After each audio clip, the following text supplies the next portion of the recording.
Nuno Neves é presidente da Ordem dos Enfermeiros na Madeira, junta-se também a este interesse público. Boa noite, Nuno.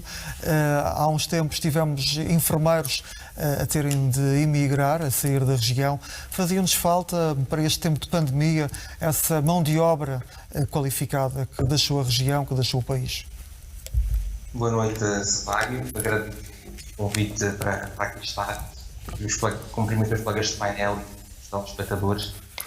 Assim é como diz, nós temos afirmado que, de certa forma, andamos a correr um pouco contra o tempo e contra o prejuízo deste período, que ainda agora relatou o enfermeiro Román. Durante muito tempo, os enfermeiros portugueses, e nomeadamente também os madeirenses, nós exportamos essa mão de obra qualificada que tanta falta nos faz neste momento e que seria essencial. Portanto, a nossa capacidade de resposta seria tanto melhor quanto mais profissionais cá tivéssemos e, portanto, não só a nível da área dos recursos humanos, também a questão estrutural. Temos visto a falta que nos tem feito também a questão do novo hospital, por exemplo. Temos conseguido fazer estas readaptações, toda esta reorganização um pouco em contrarrelógio, felizmente com resultados visíveis a nível do controle da pandemia aqui na nossa região, sem nunca termos atingido aqueles níveis de ruptura como assistimos a nível nacional e mesmo nos restantes países europeus e do mundo, mas ainda com um longo caminho pela frente para percorrer. Que avaliação faz a Ordem dos Enfermeiros em relação a este percurso de 12 meses quanto à pandemia, quanto à gestão da pandemia na região? Repare que é difícil avaliar positivamente algo que intrinsecamente acaba por ser negativo, não é? A pandemia não é positivo para ninguém, para nenhuma população. Como tal, ainda assim, os dados que temos disponíveis e a realidade que vivemos diariamente demonstra que temos implementado medidas que têm permitido o controle. Certamente também o facto de vivemos numa ilha, com maior controle nas fronteiras e com as medidas que foram implementadas, nomeadamente a testagem, na fase inicial ao confinamento e fecho de fronteiras, depois com a testagem, com as quarentenas que se fez também nessa fase e agora com dupla testagem. Portanto, certamente essas medidas têm vindo a produzir efeitos que têm sido visíveis e que nos diferenciam, de certa forma, do todo nacional. E quais as maiores dificuldades que têm neste momento os enfermeiros da região? Repare que ninguém estava preparado para uma realidade destas. Os planos do papel têm a sua lógica, mas a sua operacionalização é sempre muito difícil. Todo este processo, portanto, foi feito de forma muito em cima da hora. Portanto, houve uma grande mobilização de recursos, isto revelou uma grande plasticidade, uma grande capacidade de resiliência, quer do sistema de saúde, quer dos próprios profissionais. Portanto, de um dia para o outro, tivemos que fechar serviços, reabrir esses serviços com outras dinâmicas, dedicá-los ao Covid, mobilizar profissionais dos seus locais de trabalho para outras funções. Isto revelou exatamente isto mesmo que acabei de referir, uma grande capacidade, uma grande plasticidade, uma grande capacidade de adaptação. E como tal, particularmente os enfermeiros viveram muito na pele e continuam a viver todo este esforço que tem sido exigido, têm tudo dado de si, têm encarado isto como uma missão.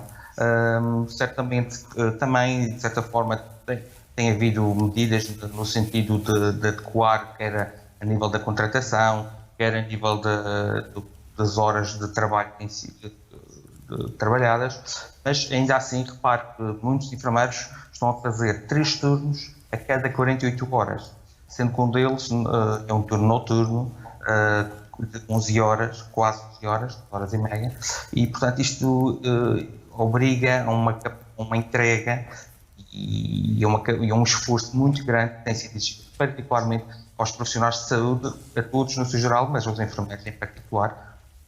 E a questão que se coloca é se esse esforço que tem sido feito no último ano está a ser devidamente compensado e deve ficar salvaguardado também em termos de futuro, não só agora, mas em termos de futuro, essa valorização profissional está a ser assegurada. Como agora referiu Marco Ando do sindicato, portanto, felizmente tem havido um processo negocial, nomeadamente com os sindicatos, que têm assegurado algumas dessas condições, mas que ainda temos claramente também um caminho para percorrer, e não nos esqueçamos que esta admissão, nomeadamente na área das dotações de recursos humanos, será necessária sempre no futuro, porque há toda uma lista de espera que fica pendente, ou que tem vindo a se agravar, que já era grande antes de começar a pandemia, que o sistema já vivia sob uma grande pressão, como também aqui já foi falado. O inverno demográfico, como se costuma chamar, não desapareceu. As necessidades de cuidados de saúde da população são cada vez maiores, e com a pandemia ainda veio a aumentar e a agravar. Portanto, todo este recrutamento que tem havido será necessário para o futuro, de forma a garantirmos também toda a recuperação de todo este trabalho e estas consultas, cirurgias, portanto, que ficaram pendentes com a pandemia. E do seu ponto de vista, quantos mais enfermeiros são necessários para fazer face a estas realidades, não só da pandemia, mas também de todos os restantes serviços? E, sobretudo, se é possível contratarmos mão de obra no futuro, tendo em conta também as expectativas que existem em relação à evolução da pandemia de Covid-19? Em relação a isso, portanto, já tem sido. Neste momento vivemos uma situação de pleno emprego na região, e não só na região, também um pouco por todo o mundo e no país. Portanto, neste momento, as dificuldades em recrutar também surgem pelo facto de não haver enfermeiros disponíveis. Também tem havido um grande recrutamento além fronteiras, e as pessoas, no fundo, procuram aquelas que são as melhores condições de trabalho e de remuneração também. Como tal, sabemos que em Portugal temos uma formação de excelência a nível da enfermagem, reconhecida internacionalmente. Assim, as instituições possam aproveitar todos esses enfermeiros que todos os anos se formam para garantir essa capacidade de resposta dos serviços de saúde. Nuno, para terminarmos esta nossa conversa, quais as expectativas da Ordem em relação ao futuro e à evolução da pandemia? Nós estamos num momento paradigmático, nomeadamente na questão da vacinação, que também aqui já foi falada.